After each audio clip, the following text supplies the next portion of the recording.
কি হ্যাঁ বিলাতি ধনে পাতা। এই ধনিয়া পাতা না তো ওইগুলো।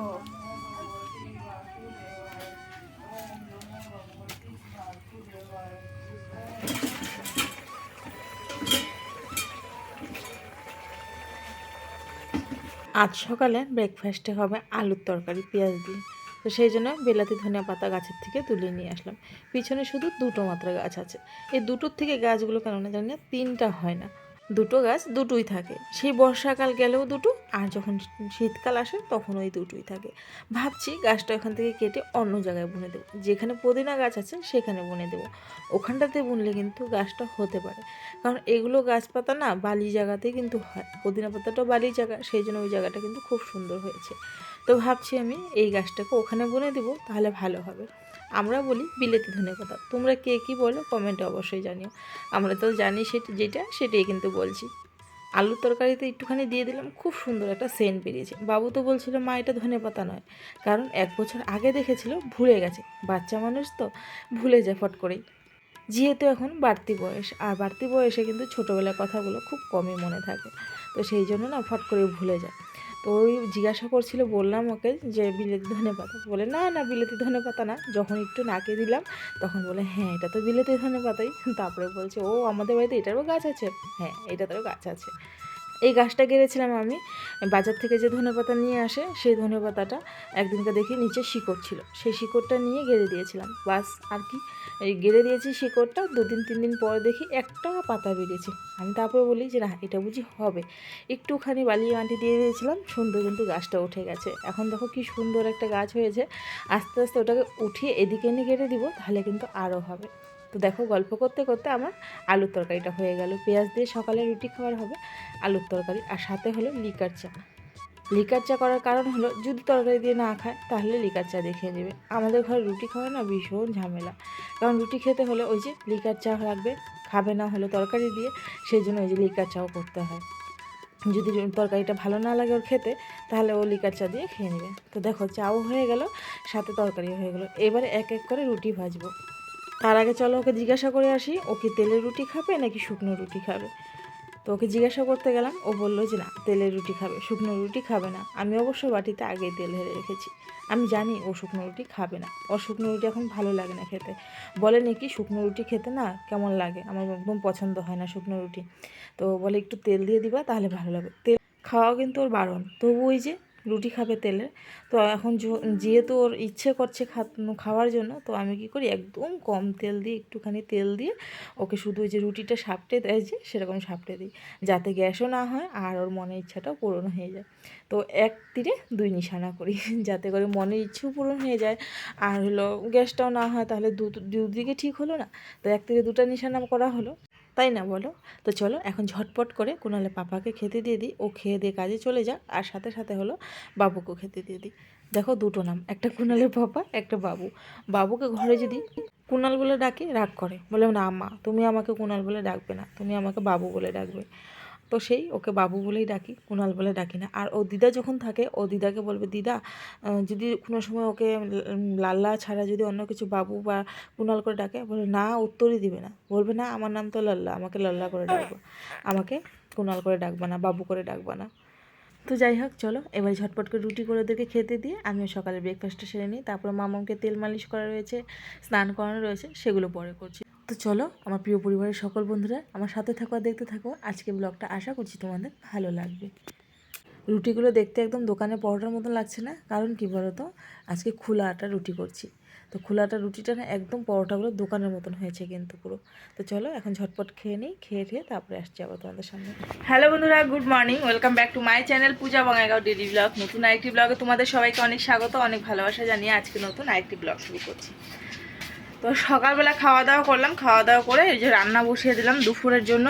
ভাত হচ্ছে, ডাল হচ্ছে। তো ওই যে ভাত ডাল দুটোই বসিয়েছি, সাথে আলু ডিম সিদ্ধ দিয়েছি, তরকারি করব। আর আজকে টুকিটাকি বাড়ির কাজ আছে সেগুলো করব। বিছানা এখনও তুলিনি, বিছানা তুলবো একটু পরে, কারণ মাম্মাম শুয়েছিল সেই জন্য তোলা হয়নি। তো বিছানাটা একটু পরে তুলবো। আর হলো আজকে গাছপাতা কিছু কেটে দিব, তো স্নান করার আগেই কেটে দিব। তো আজকে ব্লগটা আমি এখান থেকে শুরু করলাম। ভাত ডাল যখন হচ্ছে তো ভাবলাম কেননা বিছানাটা তুলে নিই। বিছানা আজকে তোলা হয়নি সকাল থেকে, তো সেই চলে আসলাম বিছানা তুলতে। বাবু দেখো মামা আমার সাথে খেলা করছে, মানে কখন থেকে বলছে গেটের বাইরে যাবে, বাইরে গিয়ে খেলবে। তো আমি বলছি না, আজকে আর বাইরে যেতে দিব না, তুই বাড়িতেই থাক আর বুনুর সাথে খেল, আমার অনেক কাজ বাজ রয়েছে। এখনও বিছানা তোলা হয়নি, তারপরে ঘর ঠরগুলো গোছানো হয়নি, রান্নাও হয়নি, সেগুলো কাজ রয়েছে। আর যেহেতু মাম্মাম ঘুমিয়েছিল, একটু ঘুম থেকে উঠে গেছে, তো সেই জন্য উনি আর ঘুমোবেন না, তেল ঠেল সমস্ত মালিশ করে স্নান করিয়ে দেওয়া হয়েছে। তো খেলতে থাকুক ওর ভাইয়ের সাথে, দাদার সাথে, আর আমি পটপট করে রান্না করে নিই। যতক্ষণ বাবু খেলবে ওর সাথে অতক্ষণ কিন্তু ও সুন্দর ওর সাথে থাকবে। যেই বাবু ওইখান থেকে চলে যাবে তখনই কিন্তু ও কান্নাকাটি শুরু, কারণ কি ওর সাথে এখন একজন লাগে। আর সেই জন্য না আমি যখনই মানে আমি থাকি তখন বাবুকে বলি তুই খেল গিয়ে, আর যখন বাবু থাকে তখন আমি কাজগুলো করে নিই। তো সেই জন্য হলো ওর কাছে একজন থাকতে হয়, কারণ এখন পাল্টি খাওয়া শিখে গেছে। এখন যদি ওর সাথে না থাকি না, ও কখন যে পাল্টি খেয়ে বিছানার থেকে পড়ে যাবে তার কিন্তু কোনো গ্যারান্টি নেই। সেই জন্য ভীষণ ভয় লাগে একা ছাড়তে। তো সেই জন্য কেউ না কেউ ওর সাথে কিন্তু সবসময় থাকে, আর নাহলে বালিশ দিয়ে রেখে তারপরে কাজে করতে যাই। তো বাবু স্কুল যায়নি বলে আজকে স্কুল নেই, বন্ধ, সেই জন্যই ও যায়নি। স্কুল থাকলে কি হবে বলো তো। তো চলো এখন পটাপট বিছানাটা তুলে নিই। কে আছে? হ্যাঁ, কে আছে? কোথায় যাবে? কোথায় যাবে? কে কে?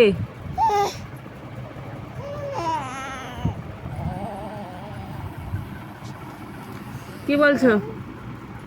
কি বলছো? হ্যাঁ, কোথায় যাবে? জামা থামা কোথায় উঠে গেছে? কোথায় উঠে গেছে? হ্যাঁ,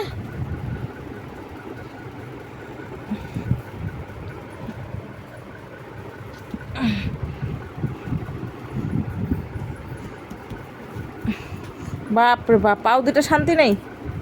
হ্যাঁ, শান্তি নেই পাও দুটায়? নেই শান্তি নেই? হ্যাঁ, শান্তি নেই? কি কি কে গেছে মাম্মা? ওইলে বাবা, ওইলে বাবা, ওইলে বাবা, কেমন করছো? ওই বাবা, ওই বাবা, এমন করছে। কোথায় যাবে? কোথায় যাবে? হ্যাঁ, কোথায় যাবে মাটা? না, রাগ করলে রাগ হবে না, আমি কোথাও নিয়ে যাব না, করলে হবে না, আমি নেব না। আমি এখন রান্না করবো, ঘুরতে নিয়ে যাওয়ার সময় নেই। তুমি খেলু করো, দাদাকে ডাকি, আমি দাদার সাথে খেলু করো। হ্যাঁ, আমি রান্না করবো। আমাকে নাক দেখে কোনো লাভ হবে না, আমি তোমার নাগে কোনো কিছু করবো না, হবে না। মুখটা করেছে এরকম,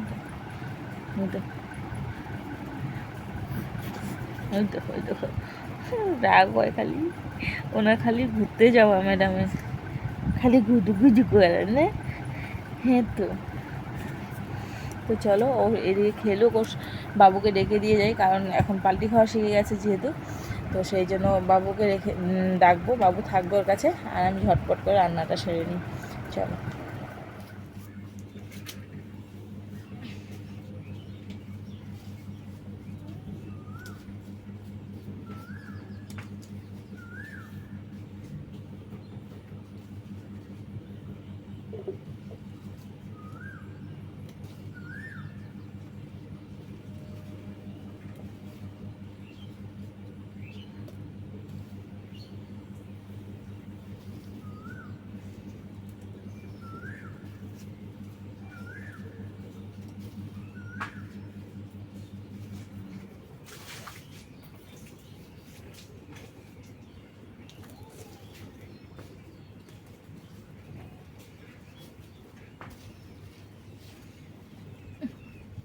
আজকে পুঁই শাক, কুমড়ো আর লাউ তিনটা ডোগা একসাথে, 3 রকমের ডোগা একসাথে করে রান্না করব। তারপরে লাউ গাছটা কেটে দিব। তো সেই জন্য এই যে কুমড়ো গাছে কিছু ডোগা হয়েছিল, সেই ডোগাগুলোকে আমি তুলে নিলাম। আর হলো এবারে ওই পুঁই গাছের মধ্যে দেখি 2টো ডোগা বেরিয়েছে, ওখান থেকেও তুলে নিলাম ডোগা একটা। আর হলো এবারে লাউ গাছের এখান থেকে গিয়ে লাউ গাছের ডোগা তুলে নেব।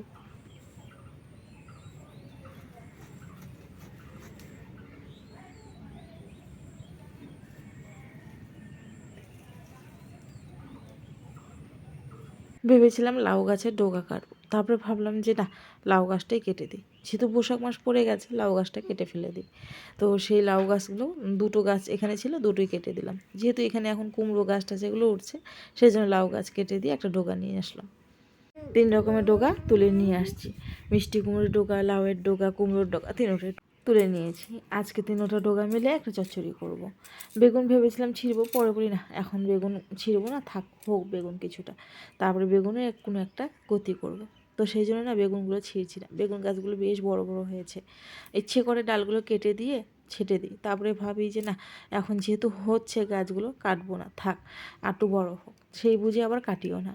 তো এখন ভাবলাম যে ডোকা ঠোকাগুলো তুলে নিয়ে এগুলোই রান্না করি, বেগুন দেবো না। তো সেই জন্য আর বেগুন তুলে নিয়ে আসলাম না।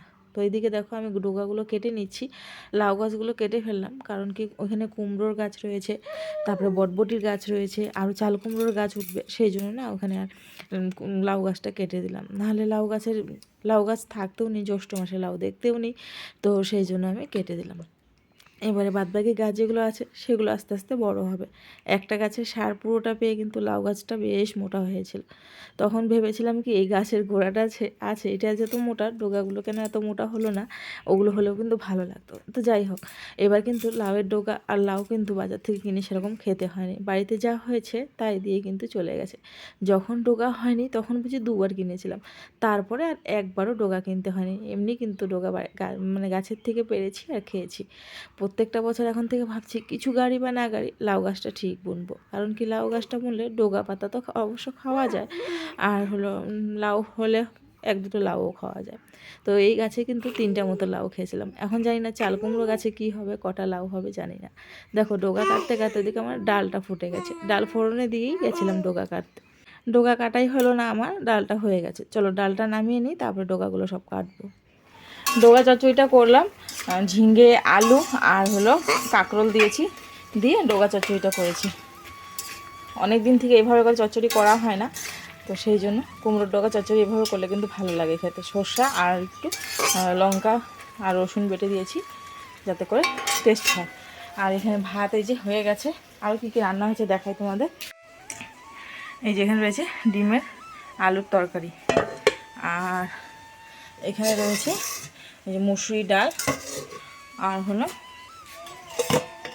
পটল ভাজা, ব্যাস এই রান্না হয়েছে। আমি স্নান করিনি, স্নান করব একটু পরে।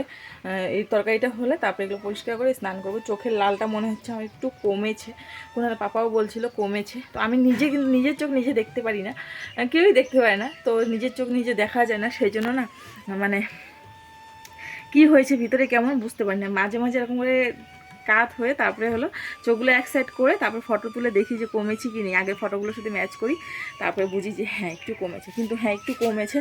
আর ভগবান কৃপা আমার উপরে অশেষ রয়েছে, সেই জন্য কমে গেছে, না হলে জানি না। এটা বড় হলে তো অপারেশন করতে হতো, তো যাক এটা অপারেশন করতে হবে না। এখনও শিওরলি বলতে পারি না। দেখো লালটা ভাবটা কিন্তু হালকা হালকা এখনও আছে, এটি আমার ভয় লাগছে যে কমে গেলেই হলো। কারণ কি এক অপারেশন থেকে এসেছি, তো আমার না আর ভয় লাগে, অপারেশনের জন্য ভীষণ ভয় লাগে। তো সেই জন্যই মানে বলি কমে যায়। তো ডোগা চচ্চড়ি বসেছি, ডোগা চচ্চড়িটা হলে রান্না শেষ, বাবুকে ভাত দিয়ে এগুলো পরিষ্কার করে স্নান করবো, স্নান করে তারপরে ব্ল্যাকিকে খাওয়াবো। ব্ল্যাকিকে পরে খাওয়াবো, কারণ কি ব্ল্যাকিকে এখন ভাত দিলে ব্ল্যাকি খাবে না। ওই যখন আমি খাই তার আগ দিয়ে ওকে মেখে দিলে তাহলেও খায়। তো ওই সেই আমি খাওয়ার আগে ওকে মেখে দেবো, বাটি ঠাটিগুলো ধুয়ে ঠুয়ে এনে রাখবো আবারও, তো তাহলে হলো পরে ভাত দেবো। তো চলো এখন তোমাদের সাথে আবার পরে দেখা হচ্ছে। আমি স্নান করে নিই, স্নান করে একবারে পরিষ্কার পরিচ্ছন্ন হয়ে আসি, তারপরে দেখা হচ্ছে। মাম্মা উঠে গেছে, উঠে খেলছে, আর ঘুমিয়েছিল একটু সময়, তারপরে রান্নাটা আমি পটাপট সারলাম। তো আবার উঠে গেছে, রান্নার মাঝখানে উঠে গেছিলো, তো ওকে আবার খাইয়ে ঠাইয়ে দিয়ে খেলতে শুয়ে দিয়ে আসলাম। আর তোমার একটা কথা বলি তোমাদের, যে আমাকে একজন কমেন্ট করেছিল গোল্ড কালেকশানে দেখানোর জন্য, তো আমার কাছে সেরকম গোল্ড নেই, সেজন্য আমি দেখাতে পারিনি।